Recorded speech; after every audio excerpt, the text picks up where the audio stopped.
Hi, I'm Kevin Hilton. I'm an orthopedic surgeon specializing in sports medicine at Adventist Health Lodi Memorial. I attended college at UC Davis. I then went to medical school at Kansas University in Kansas City, and then orthopedic surgery residency at LA County USC Hospital, and then attended a sports medicine fellowship at the Curlin and Jobe Orthopaedic Clinic in Los Angeles. What I love about being a physician at Adventist Health Lodi Memorial is the ability to impact people's lives and help them to get back to the activities that they love.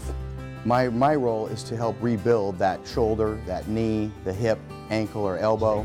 When I see a patient who's had a traumatic injury or has worn out their joint, they're typically very down and depressed and concerned about their future and their future ability to function.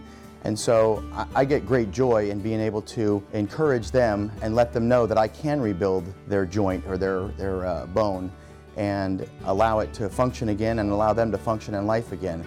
And I can basically breathe life back into them and give them the encouragement that through our surgery and through our minimally invasive techniques and ability to rehabilitate their joint, that they're going to regain their form and function that they're so used to. I'm inspired to come here and work every day in orthopedic surgery and sports medicine, and I have a great team to help me to accomplish these goals. When I'm not here, I like to engage in muscle car rebuilding and restoration. There's a strong correlation between helping to rebuild people and their lives, as well as rebuilding muscle cars. What I enjoy about Adventist Health Lodi Memorial is the commitment of the entire team to help participate in rebuilding people's lives. I'm happy to be here at Adventist Health Lodi Memorial, and I'm happy to take care of you and your family.